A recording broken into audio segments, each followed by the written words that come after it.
सभी को हमारा प्यार भरा नमस्कार। मैं आपका होस्ट, आपका दोस्त, आपका बिट्टू। बैठक विद बिट्टू में आपका हार्दिक हार्दिक स्वागत है।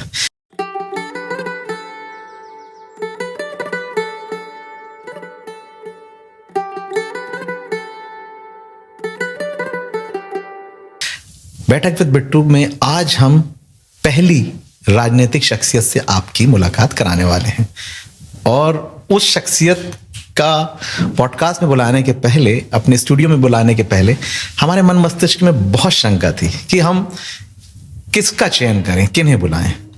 काफी विचार विमर्श किया और विचार विमर्श करने के बाद मन में एक बात आई कि किरदार हमेशा बुलंद होना चाहिए, यानी कि रोल, भूमिका समाज में, देश में, प्रदेश में, नगर में। क्योंकि यदि तलवार रखकर हम तो सिर्फ कुछ लोगों को हरा सकते हैं, लेकिन एक अच्छे किरदार से सारे जग को जीता जा सकता है, अच्छे काम किए जा सकते हैं। उस अच्छे किरदार के रूप में, उस अच्छे एक रोल मॉडल के रूप में आज हमारे स्टूडियो में हमारे साथ मौजूद हैं महाकौशल के एक चमकते दमकते सितारे सौरभ नाटी शर्मा जी। नमस्कार सौरभ भाई। नमस्कार बिट्टू भैया, कैसे हैं आप सौरभ भाई? सब बढ़िया बिट्टू भाई। सौरभ नाटी शर्मा जी के बारे में मैं आप लोगों को बताना चाहता हूं कि इनके पूजनीय पिताजी स्वर्गीय नाटी शर्मा जी, जो कि एक बहुत ही बड़े जन नेता, गरीबों के मसीहा के रूप में पूरे जबलपुर कटनी महाकौशल के रूप में उन्हें जाना जाता था, और उनकी सौरभ भाई संतान हैं और निश्चित रूप से बहुत ही अच्छा कार्य कर रहे हैं। सौरभ भाई, आप स्वयं अपने मुखाग्र बिंदु से आप अपने परिवार के बारे में एक परिचय दे दीजिए कि आप कितने भाई बहन हैं और आपके परिवार का माध्यम कैसा है। देखिए बिट्टू भाई, पहले तो मैं आपको बहुत धन्यवाद देना चाहता हूं कि साल के शुरुआती दौर में मेरे को आपके पॉडकास्ट में आने का अवसर मिला। आपके पॉडकास्ट निरंतर मैं देखता रहता हूँ। पॉडकास्ट मेरा नहीं है, ये पॉडकास्ट सब आपका है। बैठक विद बिट्टू सब ठीक है, ये तो आपकी सज्जनता, सरलता है। तो मैं आपको धन्यवाद देना चाहता हूँ। देखिए, मैं एक पॉलिटिकल परिवार से आता हूँ। मेरे पिताजी श्रद्धेय नाटी शर्मा जी सोशलिस्ट लीडर थे, और जैसा कि सब कोई जानते हैं, शरद यादव जी, जो कि देश के एक बहुत जाने माने सोशलिस्ट लीडर रहे, उनकी कर्म भूमि जबलपुर रही है। और वही दौर जवानी का हमारे पिताजी का था, शरद जी का था। साथ में मिलके दोनों ने राजनीतिक शुरुआत करी, समाजवाद के झंडे को बुलंद करा, शोषित पीड़ित समाज के अंतिम पंक्ति पे बैठे व्यक्तियों के अधिकारों की लड़ाई को लड़ने का काम करा।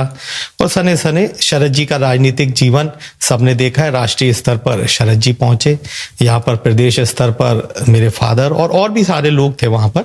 तो उस परिवार से मैं आता हूँ। बचपन से पिताजी के जो कार्य करने का तरीका था वो सीखा। घर में मेरी माँ है, एक मेरी सगी बहन है जिनका विवाह बम्बई में हुआ है। आज पिताजी इस दुनिया में नहीं है, तो घर पे अभी मैं, मेरी माताजी, मेरी पत्नी, 2 बच्चे साथ में हैं, बहन बम्बई में है। आपने पूजनीय पिताजी का जिक्र किया जी, कुछ उन्हीं से अपन शुरुआत करते हैं।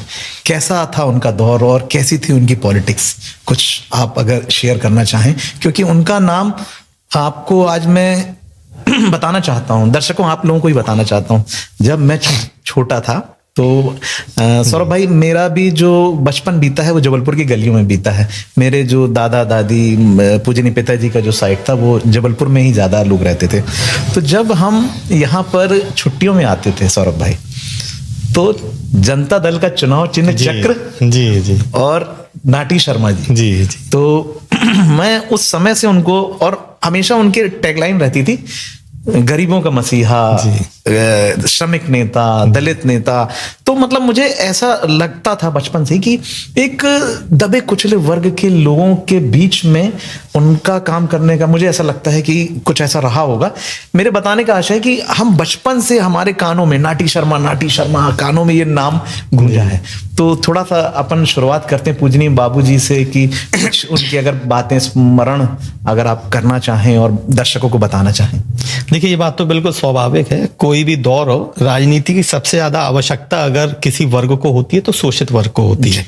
और पिताजी का जो दौर था, पिताजी का जो कार्य करने का तरीका था, उसी वर्ग के लिए अधिकतर रहता था, जिसका जीता जागता प्रमाण जबलपुर में कई ऐसी बस्तियां हैं जो उनने बसाई। वो बहुत कठिन दौर हुआ करता था राजनीति का। अभी तो राजनीति का प्रचार प्रसार करने के जो माध्यम है बहुत सरल हैं, सोशल मीडिया है, फ्लैक्स छप जाते हैं। अच्छा, जबलपुर में उन्होंने बस्तियां बसाई हैं? बहुत बहुत, कम से कम नहीं तो 4-5 ऐसी विस्थापित बस्तियां हैं जहां पर उन पीढ़ियों से वहां पर गरीब जनता रह रही है। एक लगा हुआ यहीं से एक इलाका है उजारपुरवा।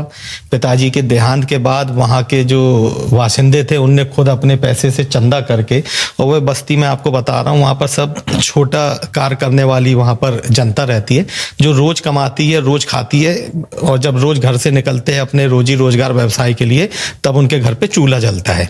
ऐसी बस्ती को वहां पर बसाने का काम करा। एक बाल सागर बस्ती थी, ग्रामीण में हृदय नगर, ऐसे कईयों बस्ती में काम करा। और एक अलग तरीके का व्यक्तित्व था। मैं तो उस समय बहुत छोटा था, तो जब पिताजी घर से निकलते थे तो समझ में नहीं आता था। अब देखते थे दूसरों के पिताजी सुबह घर से निकलते हैं और शाम को घर आते हैं। हमारे पिताजी 4-5 दिन के बाद लौट के आ रहे, और जब दिख रहे तो थके हारे दिख रहे, उसके बाद भी आराम नहीं कर रहे। कभी जेल चले गए, कभी लाठी चार्ज हो रहा है। अब लेकिन बालक मन, बालक बुद्धि, बालक उम्र, समझ में नहीं आता था ये हो क्या रहा है, ये क्या व्यवस्था है। लेकिन जैसे जैसे उम्र बढ़ी और जैसे जैसे पिताजी के प्रति लोगों में जो एक आकर्षण बढ़ा, पिताजी के प्रति जो आदर बना, पिताजी को लोग जो चाहते थे, तो समझ में आता था कि जीवन तो हर कोई, जन्म तो हर कोई का होता है, जीवन हर कोई जी लेता है, संकुचित अपने परिवार को पाल पोस लेता है। लेकिन पिताजी की परिवार की एक बहुत बड़ी कल्पना थी। वो मैं नहीं समझता हूँ कि मैंने बहुत ज्यादा समय उनके साथ बिताया हूँ। घर में बहुत कम उनका रहना रहता था। आपको याद हो जब जबलपुर में भूकंप आया था, 1.5 महीने पिताजी घर नहीं लौटे थे। 1.5 महीने घर नहीं लौटे थे। उस समय, आजकल तो इलेक्ट्रॉनिक सब चीजें हैं, गूगल जी पे हो गया, फोन पे हो गया, RTGS हो गया। उस समय जो मुआवजा बढ़ता था, और आप समझते हैं कि कोई भी सरकार है वो भ्रष्टाचार उसमें कहीं ना कहीं रहता है, तो जो लोगों को मुआवजा मिलता था उसमें बहुत भ्रष्टाचार होता था। तो पिताजी स्वयं उसका हिस्सा बनते हुए मुआवजा बांटने का, लोगों को अपनी गाड़ी में ले जाके गाँव से उनको मुआवजा दिलाते थे, उनको वापस घर छोड़ देते, ऐसा करके पूरी वो मुहिम चलाया करते थे। देखिए दर्शकों, वो भी एक दौर था और आज ये भी एक दौर है। उस दौर के कल्पना ही कर सकते हैं हम कि कैसे वो जन नेता रहे होंगे कि उनके नाम पर बस्तियां बसाई गई हैं। और अभी आपने बात आपकी अधूरी रह गई, लेकिन मुझे जानकारी है कि लोगों ने चंदा करके उनकी मूर्ति तक स्थापित की। और मूर्ति स्थापित करी, साथ में उस बस्ती का नाम भी उनने बदल दिया। उजारपुरवा जो पहले बोला जाता था, अब उसका नाम नाटी शर्मा नगर कर दिया गया है। देखिए कितनी बड़ी बात है दर्शकों। आजकल कहाँ ऐसे लीडर्स मिलते हैं कि जिनके से प्रेरित होकर बस्तियां बस जाएं, उनका नामकरण हो जाए उन बस्तियों का उन्हीं नेता के नाम पर, और उनकी मूर्तियां लग जाएं। लेकिन सौरभ नाटी शर्मा जी, हम ऐसी कल्पना करते हैं कि आज आप समाज के लिए अच्छे जनहितैषी कार्य अपने पूजनीय पिताजी के आदर्शों पर चलकर करते रहें। ये तो रही पूजनीय बाबूजी की कुछ छोटी छोटी यादें। आपके बारे में जानना चाहेंगे कि आपने छात्र जीवन से ही राजनीति करने की सोची थी, कि एक सफल व्यवसायी बनने की सोची थी, या किसी जॉब में जाने की सोची थी? देखिए, मैं ऐसा मानता हूँ कि मनुष्य के जीवन में जो प्रारब्ध है वो वहीं पहुंचता है। जब पिताजी का देहांत हुआ, मेरी 25 साल की उम्र थी, और उस समय मैं सिविल जज की तैयारी कर रहा था, और सोचा नहीं था पिताजी का मतलब ऐसे एकाएक देहांत हो जाएगा। चलते चलते लोग आए, राजनीति के रास्ते में थोड़ा मजबूरन आगे बढ़ना पड़ा, क्योंकि पिताजी की जो विरासत थी, उनके जो लोग थे वो चाहते थे कि जो रुके हुए काम है वो करे जाएं और मेरे माध्यम से करे जाएं। और मैंने भी कभी सोचा नहीं था कि राजनीति में, हाँ ठीक है, लेकिन जिस समय पिताजी का दौर था तो पीछे से हम लोग जो छोटे छोटे राजनीतिक कार्य होते हैं जो एक कार्यकर्ता करता है, वो करने का अवसर मिलता था। लेकिन सीधे ऐसे राजनीति में आएंगे सोचा नहीं था, क्योंकि पिताजी का व्यक्तित्व इतना बड़ा था कि हम लोग एक सहायक के रूप में, चाहे मैं हूँ, चाहे हमारे और भी भाई लोग हों, चाहे पिताजी के और भी जो कार्यकर्ता हूँ, एक उस तौर पे काम करते थे। तो अब प्रारब्ध में जो लिखा था, चलते चलते सिविल जज हाथ से एक किताब छूटी। मतलब ये कहा जाए जी कि जैसे सरकार फिल्म जो आई जी, उसमें जो एक अभिनेता थे जी, उनके पिताजी के अचानक देहांत होने के बाद जनता ने उनको जी थोप दिया कि अब आपको राजनीति? नहीं, देखिए, फिल्मों में और हकीकत में बहुत अंतर होता है। फिल्मों में बहुत सी चीजें बहुत सरलता से दिखा दी, बता दी और कर दी जाती है, लेकिन बहुत कठिन परिश्रम करना पड़ता है। और मैं समझता हूँ राजनीति एक ऐसा क्षेत्र है जिसमें बहुत कठिन परिश्रम होता है, बहुत कठिन। ये एक चोटी है, हाँ, ये एक चोटी है जिसमें सिर्फ एडजस्टमेंट 2-3 लोगों का है, और चोटी के चारों तरफ सैकड़ों हजारों लोगों का बिल्कुल एक संघर्ष चल रहा है। बिल्कुल, पल पल पे, पग पग पे बिल्कुल चुनौतियां हैं। और सबसे बड़ा महत्वपूर्ण जो चुनौती रहती है कि आपको सार्वजनिक जीवन में रहते हुए, राजनीति में रहते हुए कैसे अपने आप को मजबूत रखना है, कैसे आपको सब चीजों को बर्दाश्त करने की क्षमता रखना है, कैसे आपको पेशेंस रखना है। ये सब चीज़ों को आपको समझ के अगर राजनीति करना है तो ये सब चीज़ों को आपको अपने मन में आत्मसात करना पड़ेगा। बस चलते चलते ऐसे। आपने अभी बताया आपने सिविल जज की भी तैयारी कर रहे थे, मतलब आपने ग्रेजुएशन के बाद लॉ भी कर लिया। जी जी, बहुत बढ़िया। तो छात्र जीवन में आप राजनीति में थे कि छात्र जीवन में राजनीति?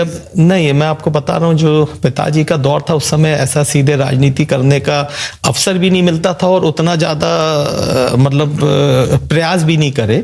और जब मैं अपना ग्रेजुएशन कर रहा था उस समय छात्र राजनीति का दौर खत्म हो चुका था जी। फिर उसके बाद पोस्ट ग्रेजुएशन करी GS से, और फिर उसके बाद फिर राजनीति तो छोड़िए, सीधे फोकस इस बात पे हो गया कि अब तो सिविल जज बनना है। तो लॉ करी, सिविल जज की तैयारी, और बीच में पिताजी का स्वर्गवास, राजनीति में प्रवेश। चलते चलते आज 21-22 साल का राजनीतिक सफर हो गया। तो एक व्यवसायी, या अब नौकरी की तो कोई बात ही नहीं है, व्यवसायी के रूप में भी आपको लोग जानते हैं क्या जबलपुर में? बहुत मतलब जबलपुर व्यंग्यात्मक प्रश्न है ये, लेकिन जबलपुर शहर और जहां जितने लोग मेरे को जानते हैं, हाँ। वो तो सिर्फ एक चीज जानते हैं कि सौरभ शर्मा मतलब राजनीति, सौरभ शर्मा मतलब काम करना। ये इसको तो वह परिभाषित कर सकते हैं। ठीक है, लेकिन आप बताना अगर चाहें तो अपने व्यापार के बारे में भी आज बता सकते हैं। नहीं, मेरा कोई ऐसा परमानेंट मजबूत कोई ऐसा व्यापार नहीं है। हमारे खानदान के व्यापार हैं जिसमें हाँ, जो हमारा हिंदू अनडिवाइडेड फर्म होती है उस तरीके से हमारे भाई लोग उस व्यापार को करते हैं। और 24 घंटे मेरे को स्वतंत्रता, मेरे परिवार से मैं बड़ा सौभाग्यशाली हूँ कि मेरे परिवार से मेरे को स्वतंत्रता मिली है कि 24 घंटे मैं जनसेवा में लगा रहा हूँ। मेरी धर्मपत्नी भी लेक्चरर है, वो भी बड़े खुले मन से जब वो देखती है कि एक अच्छे काम में, समाज के काम में, सोसाइटी के काम में मैं लगा हूं, तो उनके तरफ से भी बड़ी स्वतंत्रता रहती है। व्यापार व्यवसाय करने के लिए तो दुनिया पड़ी हुई है। और पूजी ने पिताजी की विरासत को भी आपका अंदर से भी मैं आपको बता रहा हूँ, आपको जो प्रारब्ध में लिखा हो, जैसी सुधा आपको लग जाए। एक कलाकार होता है, वो अपना पूरा जीवन कला में निकाल देता है। वो कभी नहीं सोचता कि मेरे को व्यापार करना है या अपनी कला का व्यावसायिकरण करना है। वो कला में लीन है तो लीन है, हम राजनीति में लीन है तो लीन है, समाज सेवा में लीन है तो लीन है, सार्वजनिक जीवन में लीन है तो लीन है। बहुत आनंद ले। दर्शकों, अब बातों से स्पष्ट हो चुका है कि अब पॉडकास्ट का जो अब बाकी का समय जो बचा है, अब वो शुद्ध हम राजनीतिक रूप से चर्चा करने वाले हैं सौरभ नाटी शर्मा जी से।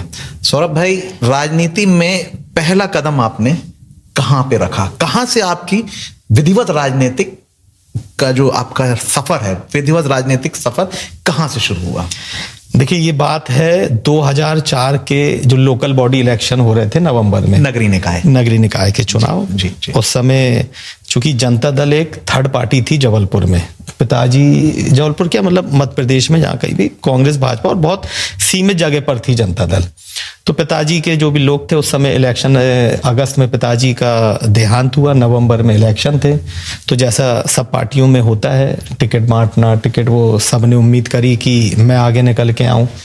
तो लेकिन आपकी पार्टी जनता दल थी कि कांग्रेस थी उस समय? नहीं, मैं सिर्फ नाटी शर्मा जी का बेटा था उस समय। अच्छा। और नाटी शर्मा जी एक इतने मजबूत स्तंभ थे कि पूरे मध्य प्रदेश में जनता दल की कोई, क्योंकि प्रदेश अध्यक्ष थे और शरद जी के साथ बहुत लंबा उनका राजनीति। अच्छा, आपके फादर उस समय जनता दल के प्रदेश अध्यक्ष थे, और जब उनका देहांत हुआ तब भी वो जनता दल के प्रदेश अध्यक्ष। और मैं अपनी पढ़ाई कर रहा था सिविल जज। तो जब उनका निधन हुआ जी, उसके बाद फिर आपने कोई पार्टी ज्वाइन की थी कि आप भी जनता दल में काम देख? नहीं, मैं आपको बताता हूँ पूरा, मैं इसके और पीछे जाता हूँ। अच्छा।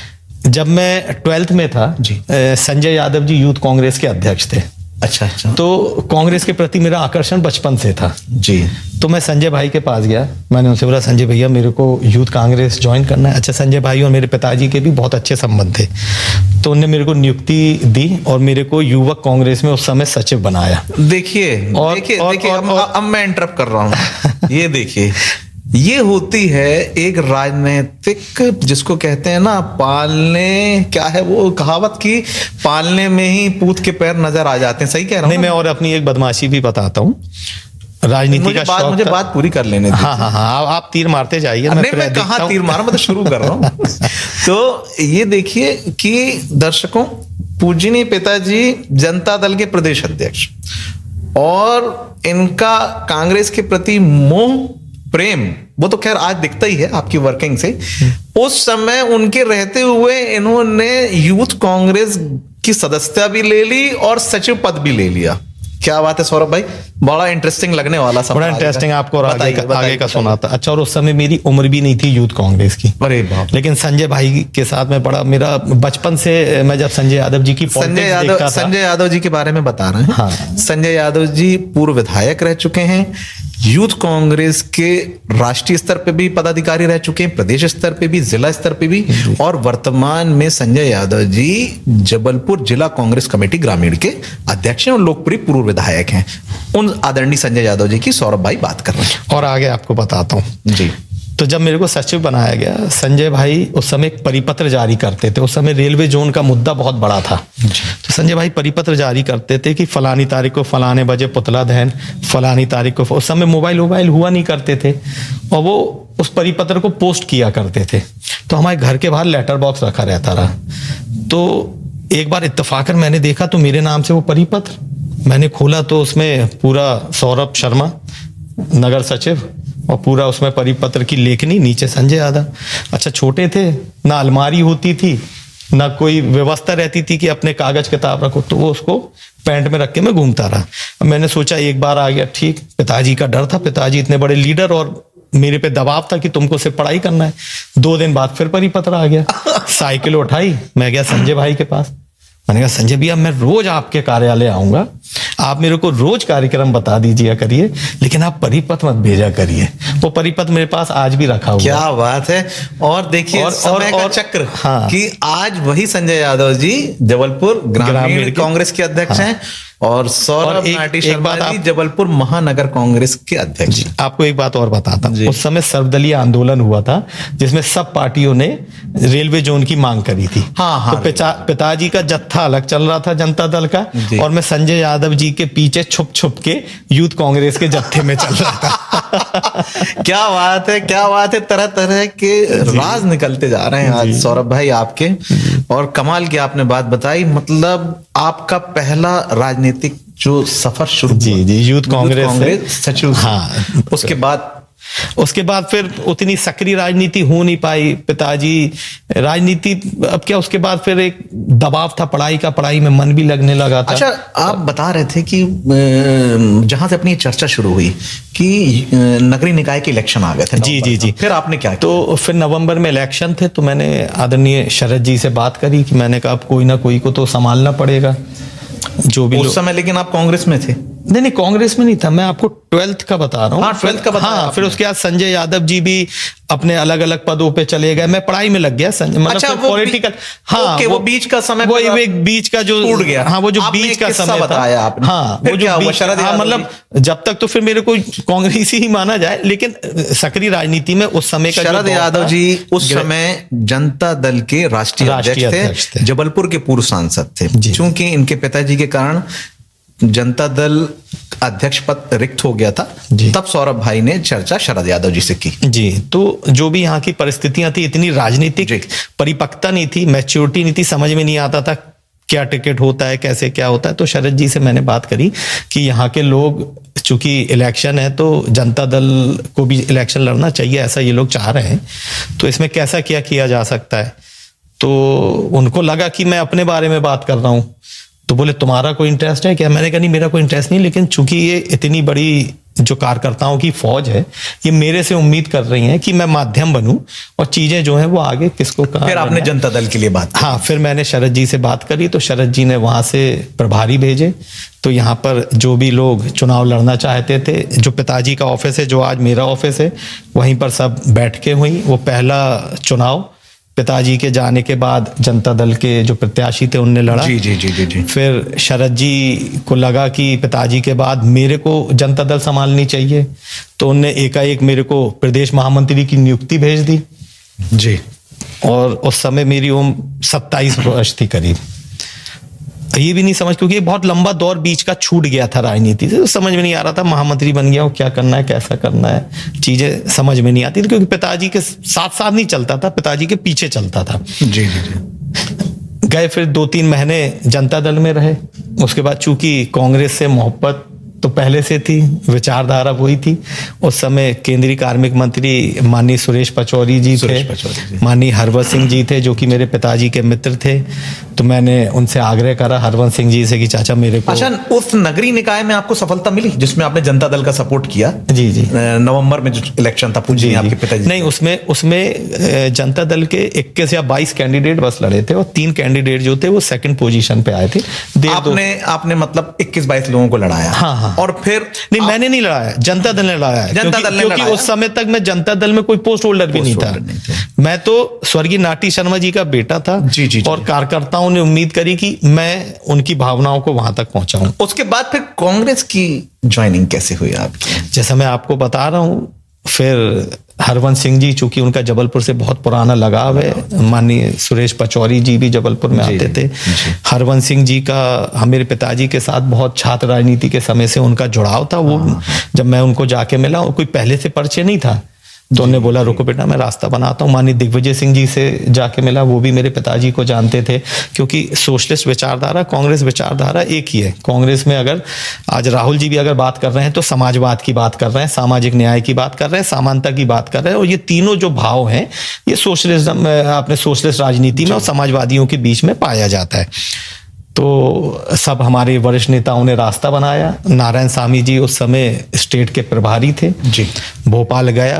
हमारे जो उस समय जनता दल के जो पिताजी के साथी थे, लगभग 80% जो जनता दल के साथी थे, उनको मैं अपने साथ लेके गया भोपाल में। वहां पर हम लोग का पार्टी में स्वागत किया गया, हम लोगों को बढ़िया माला पहनाई गई। उस दिन से जो दौर चालू है, आज 21 साल हो गए संघर्ष करते हुए। वो आपका वापस विधिवत कांग्रेस में आपकी ज्वाइनिंग हो गई, और पहला पद आपको कांग्रेस का उसके बाद क्या मिला? उसके बाद मेरे को नगर कांग्रेस कमेटी का उपाध्यक्ष बनाया गया। नगर कांग्रेस कमेटी का उपाध्यक्ष। उसके बाद आप क्या बने? उसके बाद प्रदेश प्रतिनिधि बनाया गया। उसके बाद आप क्या बने? उसके बाद प्रदेश सचिव बना। उसके बाद फिर प्रदेश सचिव बना। उसके बाद प्रदेश जनरल सेक्रेटरी बना। उसके बाद फिर बिजली समस्या निवारण प्रकोष्ठ का प्रदेश अध्यक्ष बना। फिर उसके बाद आज मैं शहर जिला कांग्रेस कमेटी का अध्यक्ष हूँ। संघर्ष करते करते, जो कहते हैं ना, करत करत अभ्यास के जड़ मत होन सुजान, रसरी आवत जाती सिल पर होत निशान। मेहनत करते करते सौरभ नाटी शर्मा जी आज जबलपुर महानगर कांग्रेस के अध्यक्ष बन गए। कैसा आपका ये सफर शुरू हुआ? कैसी चुनौती मिल रही है आपको अध्यक्ष बनने के बाद? देखिए, चुनौती तो ठीक है, उसके लिए तो शुरू से ही तैयार है। लेकिन मैं आपको बता रहा हूँ बिट्टू भाई, आप किसी भी क्षेत्र में हो, किसी भी फील्ड में हो, आप उस फील्ड को एंजॉय करो तो आप बहुत हंसते हंसते कर जाओगे। हाँ, ये बात तो है। आपका एंजॉयमेंट जो है, हाँ, वो पूरा संभाग देख रहा है और पूरा प्रदेश देख रहा है। मैं विरोध भी करता हूँ बढ़िया एंजॉय करके, तनाव कभी नहीं लेता। अच्छा, ऐसा क्या है कि एक नई नई सृजन, नया नया सकारात्मकपन, नवाचार, अभी आपने एक वो कर डाला, एक शताब्दी, हाँ, हमारी विरासत। इसके पहले आपने वो टिफिन सारे कार्यकर्ताओं को बोला अपने घर से टिफिन बना के लाएं और अपन लोग साथ में भोजन करेंगे, और अभी आप वो बॉटल ले लेके घूम रहे हैं। इसके पहले आपने एक दूध आंदोलन किया था। दूध आंदोलन के बाद आपने स्मार्ट मीटर के खिलाफ आपने आंदोलन किया। वो बॉटल मैं आपको बता दूं, आपने बहुत अच्छा, वो H2S की बॉटल है जो आपने देखा इंदौर में, जैसा अभी जो मौतें हुई हैं जहरीले पानी से, जबलपुर में भी वही स्थिति है। हाँ। और मैं तो आपसे चाहूंगा उस बॉटल के बारे में, उस H2S बॉटल के बारे में एक अलग से आप पॉडकास्ट करिएगा, उसमें मैं आपको उसकी पूरी डिटेल दूंगा। जरूर। और इन्होंने मुझे ये भी कहा है वो बॉटलें मेरे को कटनी भी लेके जाना है, क्योंकि पूरे प्रदेश में ये हालात हैं और गंभीर मसला, अपन उस पर जाएंगे तो लंबा हो जाएगा। मैं बिल्कुल हाँ, और मैं ऐसा चाह रहा हूँ कि वो उस मुद्दे पे खुल के और लंबी चर्चा हो, तो उसके लिए तो आपका जो कहना है ये तो मैं बार बार बोल रहा हूँ, अब घर पे दबाव था पढ़ो, तो एक बच्चे को शुरू में तो जबरदस्ती पढ़ाया जाता है, फिर जब बच्चा पढ़ने लगे तो उसकी पढ़ाई जो है वो आगे जाके काम आती है। तो जो पढ़ाई करी, जो शिक्षा मिली, उससे ये समझ में आया कि आपको सोसाइटी में लोगों को कैसे जोड़ना है। आप सिर्फ अपने मन मस्तिष्क के हिसाब से नहीं सोच सकते, आपको सामने वाले के भी हिसाब से सोचना पड़ेगा, आपको उसकी भावनाओं की भी कदर करनी पड़ेगी, उसकी लाइकिंग की भी कदर करनी पड़ेगी, उस तरीके से आपको चलना पड़ेगा। तो जो चीज सामने समझ में आती है, जो विरासत की आप बात कर रहे हैं, स्वाभाविक सी बात है, कांग्रेस का 140वां स्थापना दिवस, ये वह पार्टी है जिसने इस देश को आजादी दिलाई। आजादी के बाद भी जो हमारे कांग्रेस के पुरखे थे, शांति नहीं बैठे, हिंदुस्तान को कहां से कहां पर लेके आए। और आज बताया जा रहा है 2014 के बाद आजादी मिली, तो उनको बताना पड़ेगा 2014 के बाद आजादी मिली है कि 1947 के बाद आजादी मिली। और ये भी बताना पड़ेगा 1885 में जब कांग्रेस का गठन हुआ तो वो किस बात के लिए हुआ, और 1885 से लेके 1945 तक कांग्रेस ने क्या करा जब ये देश आजाद हुआ। और विचारधारा का द्वंद्व है। हमारी जो विचारधारा है वो गांधी की विचारधारा है, तो वर्तमान में जब गोडसे की विचारधारा को आप प्रचार प्रसार कर रहे हैं तो हमको बताना पड़ेगा ये गांधी का देश है, गोडसे का देश नहीं है। जहां आप सांप्रदायिकता की बात कर रहे हैं तो हमको बताना पड़ेगा हमारा जो ये देश है पंथ निरपेक्षता के आधार पर है। जहां आप ऊंच नीच की बात कर रहे हैं वहां हमको बताना पड़ेगा कि ये जो देश है ये सामाजिक न्याय पर आधारित है, ये समानता पर आधारित है। तो हमारी विरासत एक वही था, 140 साल का कांग्रेस का जन्म, और इसको हम लोग आगे चल के और विस्तार करने जा रहे हैं। इसको जनमानस तक, आखिरी कोने तक हम बताने जा रहे हैं कि कांग्रेस क्या है। कांग्रेस सिर्फ उतना तक भी ना आप सोचें कि आजादी की लड़ाई को लड़ने का काम करा। कांग्रेस की सोच, ये देश जब तक है, जब तक कांग्रेस की सोच एक है, एक थी, एक रहेगी, और वो सोच हम दिखाने जा रहे हैं। आखिर ऐसा कौन सा कारण है, कौन सी आपने गोली खाई हुई है, जितने भोपाल, सारे प्रदेश में जितने महानगर में, मुझे लगता है सबसे सक्रिय आप हैं। और बैठक विद बिट्टू में भाजपा के भी लोग आएंगे, कांग्रेस के भी लोग आएंगे, हर पार्टी के लोग आएंगे। दर्शकों, हम आपको बताना चाहते हैं बैठक विद बिट्टू में हम पूर्णतः निष्पक्ष रहेंगे। आज जरूर महानगर जबलपुर कांग्रेस के अध्यक्ष हमारे साथ हैं। आने वाले समय में जबलपुर महानगर भाजपा के अध्यक्ष भी यदि मेरे साथ बैठ के बात करेंगे तो निश्चित रूप से मैं उनका भी पॉडकास्ट करूंगा। देखिए, पॉलिटिकल जो हमारी आपसे चर्चा हो रही है उसमें हम हर बिंदु पर आपसे बात कर रहे हैं, और अगर आपकी अनुमति हो तो कुछ अब चुपते सवाल भी हम आपसे कर लें। नहीं, बिल्कुल बिल्कुल, स्वागत है। बुरा तो नहीं लगेगा? नहीं, मैं बताया ना, मैं किसी चीज में बुरा नहीं मानता, बहुत बड़ा दिल रखता हूँ। मध्य क्षेत्र से आप चुनाव लड़ना चाहते थे, बात सही है जी? टिकट भी मांग रहे थे आप? जी बिल्कुल। नहीं मिली तो कैसा लगा? हाँ, दुख हुआ, दर्द हुआ। उसके बाद भी आपने काम किया, और फिर उसके बाद मैंने साथ बरगी विधानसभा में भी काम करा। बिल्कुल। प्रतिस्पर्धा का दौर है, किसी को मिल गई, किसी को नहीं मिली। अब फिर से चुनाव लड़ना चाहेंगे? हाँ, बिल्कुल लड़ना चाहूंगा। कहाँ से? अभी मैं थोड़ा 1 साल का इंतजार कर रहा हूँ, क्योंकि जैसा परिसीमन की बात चल रही है, बहुत से ऐसे जो ज्योग्राफिकली भूभाग रहेंगे वो कहाँ कैसे वर्तमान परिदृश्य में कहाँ से लड़ना चाहेंगे? नहीं, अभी मैं इसमें बोल नहीं सकता हूँ, क्योंकि आगे क्या परिसीमन की स्थिति बन। स्वाभाविक सी बात है, उत्तर मध्य विधानसभा से मैं टिकट मांगता हूँ, वहां का मैं रहवासी हूँ। आप मेरे मुंह से ये कहलवाना चाहते हैं? मैं क्यों कहलवाना तो मैं कहना चाहता हूँ, हाँ, मैं उत्तर मध्य से चुनाव लड़ना चाहता हूँ, लेकिन मेरे को ऐसा लगता है कि अगर परिसीमन होता है तो उत्तर मध्य का नाम भी बदल सकता है, कुछ क्षेत्र उससे कट भी सकते हैं। तो आगे ऐसी मैं तो देखिए आज के विषय पे नहीं, देखिए स्वाभाविक सी बात है, 21 साल से सक्रिय राजनीति में हूँ, संगठन में काम कर रहा हूं। आप चुनाव लड़ेंगे? हाँ, बिल्कुल लड़ूंगा। कहां से लड़ेंगे? उत्तर मध्य से जुड़े हुए जो भी होगा। हाँ। मतलब कुल मिला के ये कह लें कि आज अगर एज इट इज सीटें हैं, हाँ, तो उत्तर मध्य से मेरी, तो मध्य से, स्वाभाविक। और अगर भविष्य में भी कुछ ऐसा होता है फिर बदल, तो उत्तर मध्य से ही रिलेटेड ही आपका मामला है। टिकट नहीं मिली तो मैं अध्यक्ष हूँ, संगठन का काम करूंगा, उत्तर मध्य सहित तीनों विधानसभा बागी तो नहीं हो जाएंगे? मैं 21 साल में अगर बागी हुआ होता तो अब तो मेरे ऊपर जवाबदारी है, और अगर मैं बागी हुआ होता तो आज मेरे को इस दौर में इतनी बड़ी जवाबदारी नहीं मिलती। और मैं आपको बताना चाह रहा हूँ, न केवल उत्तर मध्य, मेरी प्राथमिकता है कि मेरे अध्यक्षीय काल में जबलपुर शहर की 4 विधानसभा सीटें जीते, और इस बात के लिए मैं संकल्पित हूं। क्या बात है, हमारी बहुत शुभकामनाएं हैं। और आप इस पॉडकास्ट को बचा के भी रखिएगा। अगर मैं बागी होता हूं, जी जी जी, तो अगर जो भी प्रत्याशी हो उसको अगर लगता है कि मैं बागी हुआ, तो उस तक ये आप मेरा पॉडकास्ट उस दौर में पहुंचा दीजिएगा। पॉडकास्ट तो देखिए ना मेरा रह जाएगा ना आपका रह जाएगा, पॉडकास्ट तो चला जाएगा यूट्यूब में जी। और अब जिसको रखना हो वो रखें संभाल जी, के। जी, महाकौशल की राजनीति पर आज एक गंभीर चर्चाएं हो रही हैं, और चाहे कुछ भी हो जाए जी, कांग्रेस नहीं छोड़ेंगे आप, जीवन में नहीं, चाहे कुछ भी हो जाए। जीवन में नहीं छोड़ूंगा। बहुत बड़े बड़े मैंने सेटबैक झेले हैं कांग्रेस में, कई बार दुखी हुआ हूं, आहत हुआ हूं, लेकिन कभी भी मन में ये नहीं आया कि कांग्रेस छोड़ना है। और मैं बता रहा हूं, इस दौर में जो भी व्यक्ति कांग्रेस में है, संघर्ष कर रहा है, वो ईमानदारी से कांग्रेस ही, वो कहीं नहीं छोड़े। जिनको छोड़ के जाना था वह चले गए, वो मौके का जिसको फायदा उठाना था वो चले गए। हम लोग विचारधारा से जुड़े, आइडियोलॉजिकली लोग हैं, विचार से जुड़े, और हम ही लोग जो है एक मिसाल बनेंगे आगे जब कांग्रेस का रिवाइवल होएगा। तो मैं समझता हूं हम जैसे जितने भी आज इस दौर में कांग्रेस के हैं, वो बहुत बधाई के पात्र हैं।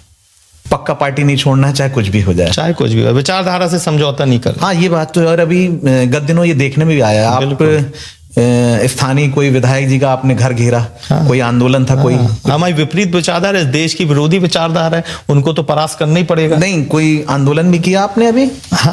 हमारे भाजपा के नगर अध्यक्ष हैं जी जी, उनको संविधान दिवस पर हम संविधान भेंट करने गए थे, मगर हठधर्मता और संविधान के प्रति जो उनको एलर्जी है वो देखने को मिली, वो संविधान लेने तक। पानी का कोई आंदोलन भी किया अभी?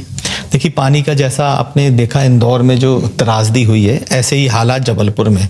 और जब सम्मानित पत्रकार कैलाश विजयवर्गीय से सवाल पूछने जाता है, तो कैलाश विजयवर्गीय जी के जो शब्द थे समूचे मध्य प्रदेश ने देखा, और समूचे मध्य प्रदेश की जो एक सभ्यता संस्कृति के बारे में जो पहचान है मध्य प्रदेश की, वो राष्ट्रीय स्तर पर कलंकित हुई है। एक संदेश और दिया कैलाश विजयवर्गीय जी ने पत्रकारों को कि आप सिर्फ वही सवाल पूछ सकते हो जिसमें हम सहज हैं, जिसमें हम असहज हैं तो उसमें हम आपको घंटा पकड़ा देंगे। तो हम लोग वो घंटे को लेके भी घूम रहे हैं, और जबलपुर से घंटा बजा के पूछ रहे हैं कैलाश विजयवर्गीय से कि उन मौतों का दोषी कौन है। और जब भी वो जबलपुर आएंगे तो उनका स्वागत घंटे से और काले झंडों से भी किया जाएगा। खैर, ये तो हो गई विरोध की बात। अब जैसा कि आपको पता है, स्वच्छ जल क्रांति कांग्रेस पार्टी अभियान चला रही है पिछले 4 सालों से। वो जिस बोतल का आप जिक्र कर रहे थे, वो H2S बोतल, वो एक टेस्टिंग किट होती है जो मान्यता प्राप्त लैब से ली जाती है। उसमें आप जब पानी डालो पीने का, तो 2 दिन के अंदर वो लाल और काली हो जाती है अगर पानी वो जहरीला हो। अन्नू जी जो महापौर हैं, इस शहर के कलेक्टर, इस शहर के नगर निगम के कमिश्नर, वो पानी की टंकियों में जाके पानी पी रहे हैं और शहर को आश्वस्त कर रहे हैं कि जो जबलपुर का पानी है वो पीने योग्य है, वो गड़बड़ नहीं है।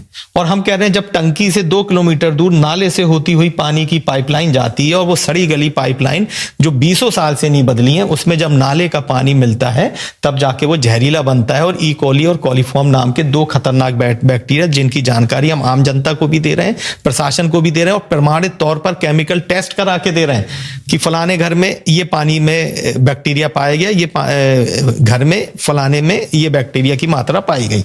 मगर वो जो पाइपलाइनों की मरम्मत का 15-20 साल से जो खर्चा हुआ है, 250 करोड़ रुपए खर्चा हो चुका है, काम 2 करोड़ का नहीं हुआ है, वो पैसे की पूरी बंदरबांट कर ली गई है। इसीलिए अगर उसको दुरुस्त करना है तो फिर 200-500 करोड़ लाना है, और फिर जब 200-500 करोड़ लाना है तो वो 200-250 करोड़ पे भी सवाल खड़े होने। तो टंकी से पानी आप दिखा के बता दो कि जबलपुर का पानी साफ है। इस आंदोलन को हम लोग बहुत बड़े पैमाने पर जबलपुर की शहर की सड़कों पर उतर के कर रहे हैं, और इस टेस्टिंग किट के माध्यम से जबलपुर के समूचे 79 वार्डों में हम लोग जाके पानी की सैंपलिंग कर रहे हैं। आपके पॉडकास्ट के माध्यम से जबलपुर शहर की जनता से भी मैं कहना चाहता हूं कि अगर आपके घर में भी ऐसा जहरीला पानी आता है, अगर आपको लगता है आपके यहाँ पानी गड़बड़ है, तो आप हमसे संपर्क कर सकते हैं। हम आके आपके घर की जो पानी की जो सप्लाई है उस पानी को भी टेस्ट करेंगे, सप्लाई को भी टेस्ट करेंगे, और अगर नालों में पाइपलाइन से अगर उसमें गंदगी आ रही है तो सत्ता सरकार को मजबूर करके वो पाइप को भी हम लोग नालों से मुक्त कराएंगे। पॉडकास्ट में दावे से कहना चाहता हूं, पूरे मध्य प्रदेश के जिले आप उठा के देख लीजिए, सबसे कम स्मार्ट मीटर अगर कहीं लगे हैं, सही बात है, तो वो जबलपुर में लगे, पहली चीज। दूसरा मैं आपको बता रहा हूं, ये भारतीय जनता पार्टी का जो सत्ता चल रही है, ये उस दौर की सरकारें नहीं चल रही जहां सरकारें थोड़ी लिबरल रहती हैं। बिल्कुल। स्मार्ट मीटर का ठेका जिन कंपनियों को मिला है, पहले तो उनने सरकारों को अपने पक्ष में करा, फिर प्रशासन को अपने पक्ष में करा। अब बिजली विभाग एक नई चीज कर रहा है, किसी मोहल्ले में जब मीटर लगाने जाता है तो पुलिस प्रशासन को भी साथ में लेके जाता है। और आप जनता का स्वभाव समझते हैं, जब हम लोग खड़े होते हैं तब तो जनता ठीक रहती है, लेकिन उसके बाद जब उनको डराया जाता है, आतंकित किया जाता है, तो बेचारे दबावश उस मीटर को लगाने का काम करते हैं।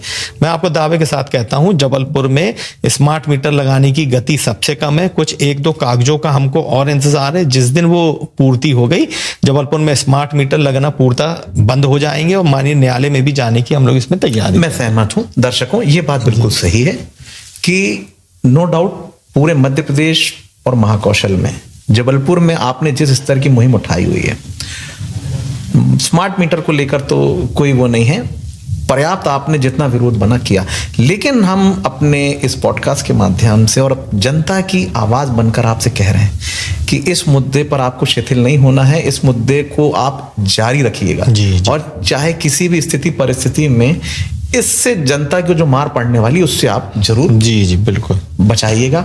और बैठक विद बिट्टू में आखिरी अंतिम प्रश्न, ये आपको बैठक विद बिट्टू की ये जो एक शुरुआत हुई है, ये आपको कैसी लगी? और मेरा कोई अनुभव हो, ये मत सोचिए मैं कांग्रेस का हूं, बिल्कुल नहीं हूं मैं कांग्रेस का। बैठक विद बिट्टू एक निष्पक्ष है। तो आपका मेरा कोई वाक्या, आपको मेरे बारे में कुछ कहना चाहे तो आप बिल्कुल बोल दें। बैठक विद बिट्टू के बारे में कुछ कहना चाहें तो 2 शब्द जरूर। देखिए, मैं तो बैठक विद बिट्टू को शुभकामनाएं देता हूं, और आपके बारे में तो मैंने इस पॉडकास्ट के शुरू में ही कह दिया कि आप बहुमुखी प्रतिभा के धनी हैं। आप एंकरिंग भी करते हैं, आप बहुत अच्छे कल्चरल काम भी करते हैं, समाज सेवा से भी जुड़े हैं, पॉलिटिक्स में भी हैं, तो आपका जो व्यक्तित्व है वो बहुआयामी है। आपको मैं शुभकामनाएं देता हूं, आपके पॉडकास्ट को शुभकामनाएं देता हूं। बहुत बहुत धन्यवाद। आज हम महाकौशल के, जैसा कि मैंने पूर्व में भी कहा, चमकते दमकते संघर्षशील व्यक्तित्व, कांग्रेसी और कांग्रेस परिवार को बिलोंग करने वाले सौरभ नाटी शर्मा जी के साथ बैठे थे। आज अंतिम पंक्तियों में मैं ये कहूंगा, जो कोई भी, चाहे भारतीय जनता पार्टी का, चाहे कांग्रेस का, चाहे किसी भी दल का, जनता दल हो, कोई भी दल हो, यदि आप हमारे साथ पॉडकास्ट करना चाहते हैं तो निश्चित रूप से आप हमारे साथ बैठ सकते हैं। आप अपनी बात हमारे तक पहुंचाइए। अब हम इसका राजनीतिक संस्करण भी निकालना शुरू कर चुके हैं, और इसका आगाज आज हमने सौरभ नाटी शर्मा जैसे एक संघर्षशील व्यक्तित्व के साथ बैठकर शुरू कर दिया है। तो जल्द मिलते हैं किसी नए अंक में, किसी नई शख्सियत, किसी नई हस्ती के साथ। तब तक के लिए आप लोग आराम करें, अपना सेहत का और खुद का ख्याल रखें। धन्यवाद। जय हिंद, जय भारत, जय कटनी, जय मध्य प्रदेश, जय महाकौशल और जय बारडोली। नमस्कार।